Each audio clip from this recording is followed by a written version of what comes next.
Hello and welcome. Today, we're going to try and make sense of the intricate world of Indian divorce law. Now, this is a system that has to walk a really fine line between tradition and our complex modern lives. So, let's dive right in. First things first, forget anything you might have seen in the movies. In India, ending a marriage isn't just about signing a piece of paper. It's a real legal journey, a structured and often very lengthy process that's governed by a whole mix of laws. And right at the very beginning of that journey, there's a fork in the road. The entire process really hinges on one single question. Do both people actually agree to separate? Because the answer to that question sends them down one of two completely different paths.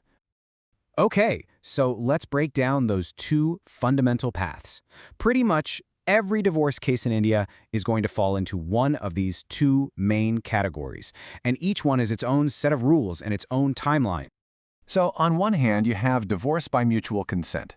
You can think of this as the no-fault path. It's pretty straightforward. Both spouses agree the marriage just isn't working, and they ask the court together to dissolve it. But on the other hand, you have a contested divorce, and this is the fault-based path. This is where one spouse files for divorce and then has to legally prove that the other person is guilty of something specific. The mutual consent path is definitely the more straightforward of the two. It all kicks off with a joint petition. Then comes a mandatory cooling-off period. This is a wait of anywhere from 6 to 18 months. The whole idea is to give the couple one last chance to maybe work things out. If they still want to part ways after that, they show up in court again for what's called a second motion, and then the court grants the final decree. Sounds simple, right? But what happens when one person just doesn't agree? Well, that brings us into the much more complicated world of contested divorce.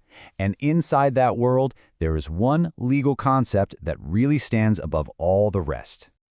Yep, we're talking about cruelty. More than any other reason, the idea of cruelty has become the central battleground in Indian family courts. But, what the law actually means by cruelty has changed. A lot. We're not just talking about physical violence anymore. That's a huge misconception. The courts have come to recognize that mental cruelty can be just as damaging, if not more so. The legal test today is whether one person's behavior creates such deep mental pain and fear in the other that you just can't reasonably expect them to keep living together. And this is absolutely crucial. There's no universal checklist for mental cruelty. The courts have made it really clear that it's subjective.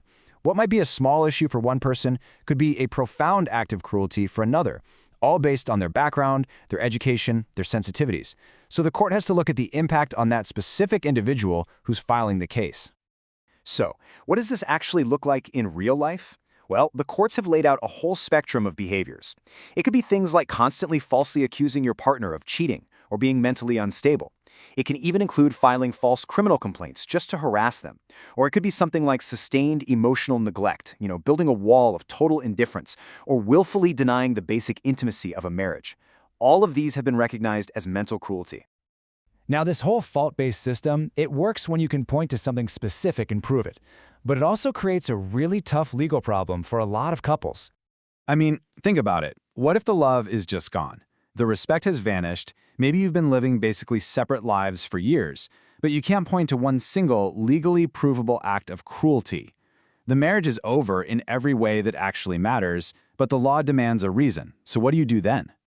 For these kinds of impossible situations, where the normal laws don't really offer a way out, India's highest court has actually created a unique path forward. So when that rigid framework of fault-based divorce just isn't delivering a fair outcome, the Supreme Court can actually step in. It has this incredible power to look past the strict letter of the law and instead address the reality of a completely broken marriage. And where does this power come from? It's from Article 142 of the Indian Constitution. It's a special provision that gives the Supreme Court the authority to do whatever is necessary to achieve complete justice in any case that comes before it. And in divorce law, this has been an absolute game changer. Using Article 142, the Supreme Court can grant a divorce on a ground that doesn't exist in lower courts: irretrievable breakdown of marriage. Now, it's really important to get this. This is not a reason you can just use in your local family court. It's a special remedy that only the Supreme Court can use when it sees that a marriage is, for all intents and purposes, dead, and that forcing the couple to stay legally married just serves no purpose at all. The court does not use this power lightly. Not at all. It's really reserved for the most hopeless cases.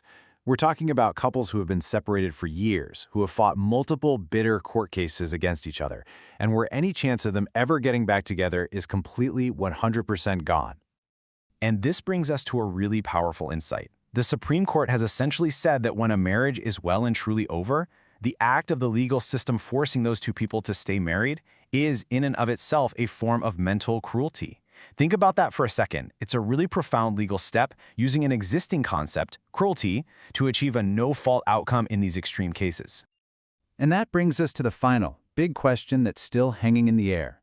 The Supreme Court has shown a way forward, but it's a solution that's only available at the very end of a long, expensive, and emotionally draining journey. So the question for our lawmakers is this: when will the laws themselves finally catch up with this judicial reality and officially recognize that sometimes a marriage is just over?